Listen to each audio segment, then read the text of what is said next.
திருப்பூரில் dummy bomb பொம்மை துப்பாக்கியை வைத்து வங்கியில் கொள்ளையடிக்க முயன்ற கல்லூரி மாணவர் போலீசாரிடம் சிக்கியுள்ளார். ஆன்லைனில் ஆர்டர் செய்து கொள்ளையடிக்க முயன்ற இளைஞரின் பின்னணி என்ன?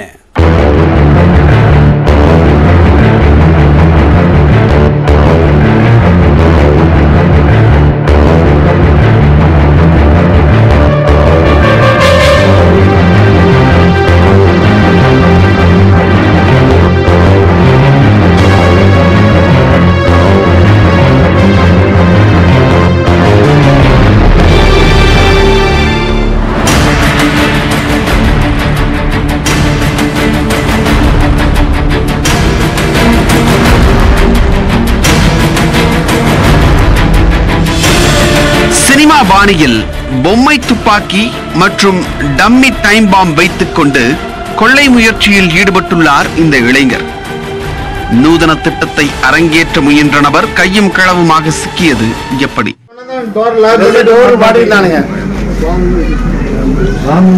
சும்மா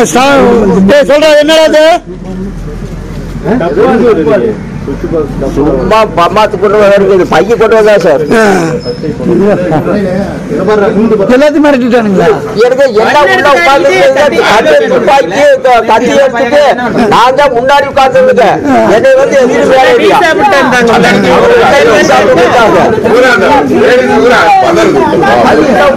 பதறான் சார் பையன் அடிக்கலாம் எதுக்கு கண்ணு கையில் நல்லா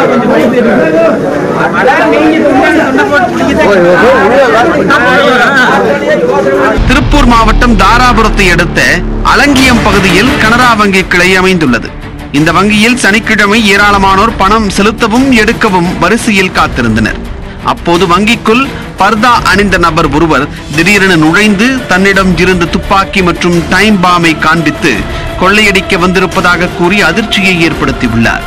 துணிவு படத்தில் வருவது போல் பொதுமக்கள் மிரண்டு போவார்கள் என்று எண்ணிய அந்த இளைஞருக்கு ஏமாற்றமே மிஞ்சியது. அவரது தோற்றத்தையும் துப்பாக்கியையும் பார்த்த பொதுமக்கள் பெரிதாக அலட்டிக் கொள்ளவில்லை.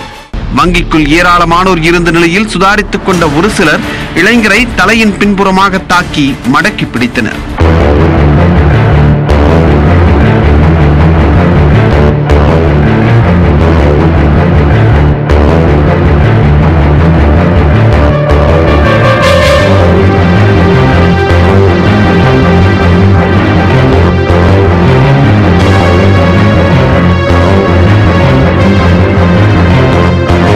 அவரிடமிருந்த துப்பாக்கி மற்றும் டைம் பாமை பிடுங்கி பரிசோதித்து பார்த்தபோது அது பொம்மை என தெரிய வந்தது.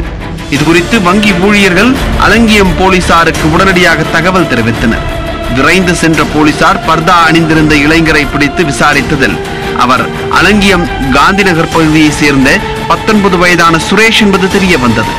பாலிடெக்னிக் 2ஆம் ஆண்டு படித்து வந்த அவர் பர்தா, பொம்மை துப்பாக்கி, டம்மி டைம் பாம் உள்ளிட்டவற்றை ஆன்லைனில் ஆர்டர் செய்து வாங்கியதும் தெரிய வந்தது. இவரது இந்த திட்டத்திற்கு வேறு யாரேனும் உடந்தையாக செயல்பட்டனரா என்று போலீசார் விசாரித்து வருகின்றனர். பொதுமக்கள் தாக்கியதில் காயமடைந்த சுரேஷை அலங்கியம் ஆரம்ப சுகாதார நிலையத்திற்கு போலீசார் அழைத்துச் சென்றனர். வங்கி மேலாளர் கொடுத்த புகாரின் பேரில் அவரை கைது செய்து விசாரித்து வருகின்றனர்.